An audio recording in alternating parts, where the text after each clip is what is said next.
A lot of the parts that are made for this bike, where normally you would see plastic parts, are made out of Bakelite. It was sort of the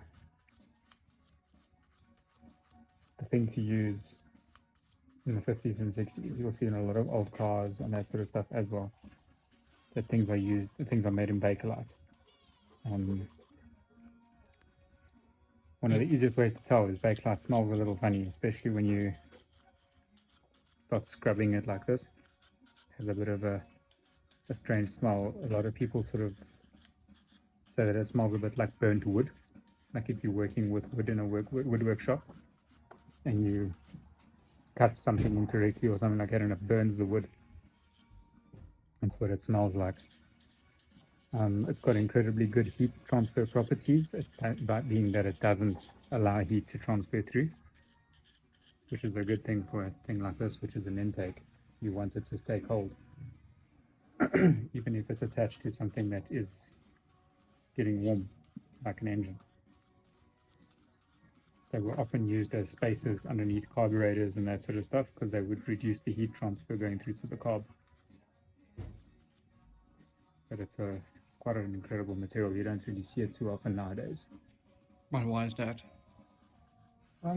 There's other ways. People have started making use more of things like rubber and that sort of stuff. But back then it was harder to cast rubber and wasn't as freely available, and it was a little bit more expensive. So Bakelite was the choice. So back then rubber costed more than this? Yeah, rubber would have cost more. But also, it would have been difficult to attach. We didn't have the technologies that we have now, so it would have been difficult to make this work out of rubber. So it was easier to cast it out of Bakelite and then just use a small piece of rubber that concertina is between the two. Nowadays, this whole piece would have probably been made out of rubber and just clipped into place.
that we finished with everything on the buffing wheel, we now take a little bit of autosol and just clean off of the buffing compound, because it sort of sticks, especially on the aluminium, it sticks on pretty tight, and that also just gives the final brighten up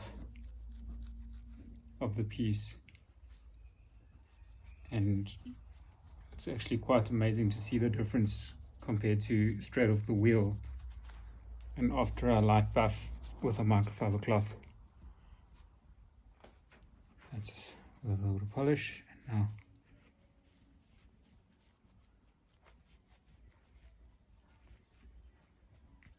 just very light buff. Before and after.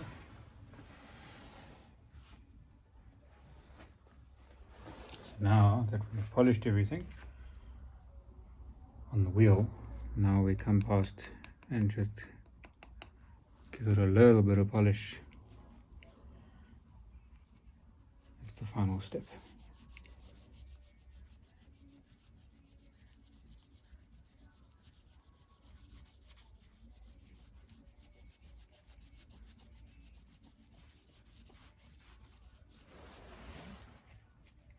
The aluminium parts will be staying just like this, because aluminium doesn't really corrode. It oxidizes a little bit, but it's generally left as a raw finish. It's how it was in the factory as well. But the steel parts that we've polished, we will be applying polish on them to get them clean and shiny. And then once we get it to that point, then we will probably take some benzene to clean the residual polish off and clear coat it. That way we can keep that look for a while, and not have it rust or degrade.